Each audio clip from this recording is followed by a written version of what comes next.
5 സീറ്റുകൾ വിജയ്ക്ക് അത്ര ദൂരത്തുള്ള സീറ്റുകളാണ്. സുഹൈൽ, ഇത് സാധാരണ BJP-യെ സംബന്ധിച്ച് ഏറ്റവും വലിയ ഒറ്റക്കക്ഷിയാകുമ്പോൾ അങ്ങനെ നമുക്കറിയാം, ഗോവയിൽ ഉൾപ്പെടെ ഏറ്റവും വലിയ ഒറ്റക്കക്ഷി എന്നുള്ള നിലയിൽ അവരെ അധികാരത്തിൽ ഏറ്റവും വലിയ ഒറ്റക്കക്ഷി കോൺഗ്രസ് ആയിരുന്നു. എന്നിട്ട് പോലും വിളിച്ച് അവിടെ അധികാരത്തിലേക്ക് വരികയും പിന്നീട് ആ കോൺഗ്രസിൽ പിളർപ്പുണ്ടാവുകയും മറ്റ് കക്ഷികളുടെ പിന്തുണയോടുകൂടിയൊക്കെ അധികാരത്തിൽ വന്ന സംസ്ഥാനങ്ങളും ഒക്കെ ഉണ്ട്. BJP പിന്നീട് വലിയ ഭൂരിപക്ഷത്തിലേക്ക് BJP-യിലേക്ക് മറ്റു പാർട്ടികളിൽ നിന്നുള്ളവർ വന്ന് ചേരുകയും ഒക്കെ ചെയ്തുകൊണ്ട് ഒറ്റക്കക്ഷിയായി മാറിയ ചരിത്രമൊക്കെ ഉണ്ട്. പക്ഷേ ഇവിടെ തമിഴ്നാടിനെ സംബന്ധിച്ച് ഇനിയും വിജയ്ക്ക് അധികാരത്തിലേക്ക് എത്തുന്നതിന് കേവല ഭൂരിപക്ഷത്തിന് ഇനിയും കുറച്ച് സീറ്റുകൾ വേണം. നിലവിലിപ്പോൾ 108 മണ്ഡലങ്ങളിലാണ് TVK ജയിച്ചതെങ്കിലും 107 പേരുടെ പിന്തുണയെ നമുക്ക് സാങ്കേതികമായി പറയാൻ കഴിയൂ. കാരണം വിജയ് 2 മണ്ഡലങ്ങളിൽ ജയിച്ചിട്ടുണ്ട്. അപ്പോൾ 107-ഉം 5-ഉം 112 പേരുടെ പിന്തുണയാണ് നിലവിലുള്ളത്. വേണമെങ്കിൽ ഇപ്പോൾ നിലവിൽ അതായത് ഈ 118 എന്നുള്ളത് അതാണല്ലോ കേവല ഭൂരിപക്ഷത്തിന് വേണ്ടത്. അപ്പോൾ അത് ആകെ ഉള്ള അംഗങ്ങളുടേതാണ്.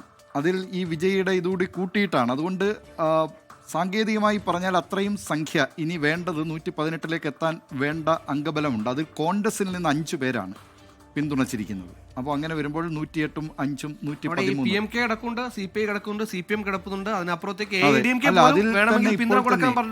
പിന്തുണ വലിയ പ്രശ്നമായി തീരുമെന്ന് തോന്നുന്നില്ല. സുഹൈൽ, അതിൽ AIADMK-യിൽ ഒരു പിളർപ്പുണ്ടാക്കാൻ കഴിയുമോ എന്നതൊക്കെ ചിലർ നോക്കുന്നുണ്ട്. പ്രത്യേകിച്ച് നേരത്തെ ഇത് സംബന്ധിച്ച കാര്യങ്ങൾ അറിയിച്ചിരുന്നത് 40 MLA-മാരുടെ പിന്തുണ ഉണ്ടാകും എന്നറിയിച്ചിരുന്നത് CV ഷൺമുഖം എന്ന് പറയുന്ന MLA ആണ്.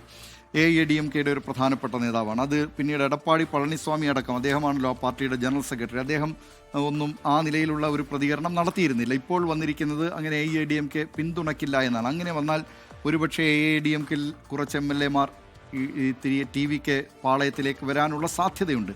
പിന്നീടുള്ളത് CPI, CPIM, IUML, ഈ പാർട്ടികൾക്കൊക്കെ 2 വീതം MLA-മാർ ആ സഭയിലുണ്ട്. VCK-ക്ക് അംഗബലമുണ്ട്. അപ്പോൾ ഇവരൊക്കെ അതെ, VCK-ക്ക് 1, പിന്നെ അതുപോലെ PMK 4 അംഗങ്ങളുണ്ട്. അപ്പോൾ ഇവരൊക്കെ വിചാരിച്ചാൽ കേവല ഭൂരിപക്ഷം മറികടക്കാൻ കഴിയും.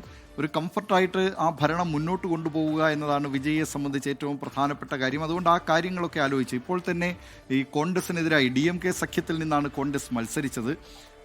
അവരിപ്പോൾ ആ സഖ്യത്തിൽ നിന്ന് മാറി പോകുന്നു എന്നുള്ളതും വലിയൊരു വിമർശനത്തിന് ഇടയായിട്ടുണ്ട്. ദേശീയ തലത്തിൽ DMK നേരത്തെ പ്രതീക്ഷിച്ച് കാണും. കാരണം തുടക്കത്തിൽ മത്സരിക്കുന്ന ഘട്ടത്തിലും TVK-യോട് ചേരാൻ സന്നദ്ധ അറിയിച്ചവരാണ് അവിടുത്തെ പ്രാദേശിക നേതാക്കൾ, ഈ പറയുന്ന സ്റ്റേറ്റ് പ്രസിഡന്റ് അടക്കമുള്ളവർ. അതെ, സ്വാഭാവികമായ ഒരു ഭരണത്തിൽ ഒരു സീറ്റ് മെജോറിറ്റി ലോസ് വന്നാൽ അത് പിന്തുണയ്ക്കുമെന്ന കാര്യം നേരത്തെ വേണമെങ്കിൽ അനുമാനിച്ചു. അല്ല, DMK അങ്ങനെ കണക്ക് കൂട്ടിയിട്ടേ ഇല്ല. TVK അവിടെ അധികാരത്തിൽ വരും എന്നുള്ളത് അവരുടെ കണക്കുകൂട്ടലേ ഉണ്ടായിരുന്നില്ല.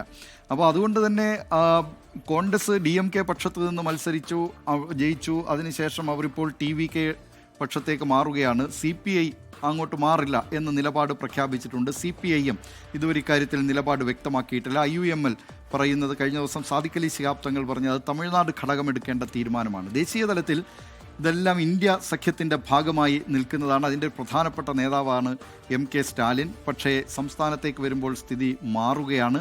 അപ്പോൾ അതുകൊണ്ടൊക്കെ അത് എങ്ങനെയായിരിക്കും എന്നത് നമുക്ക് കാത്തിരുന്ന് കാണേണ്ടതുണ്ട്. ഏതായാലും ഘടകകക്ഷികൾക്ക് വേണമെങ്കിൽ പോകാം.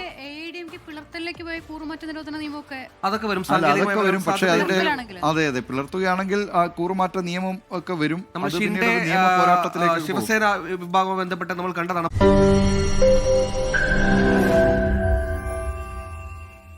ലോകത്തെവിടെയായാലും ഏത് സമയത്തും 24 വാർത്തകളും ഓഗ്മെന്റഡ് റിയാലിറ്റി പാക്കേജുകളും എക്സ്പ്ലെയിനറുകളും വിശദമായി കാണാൻ ഞങ്ങളുടെ YouTube ചാനൽ നിങ്ങൾക്ക് സബ്സ്ക്രൈബ് ചെയ്യാം.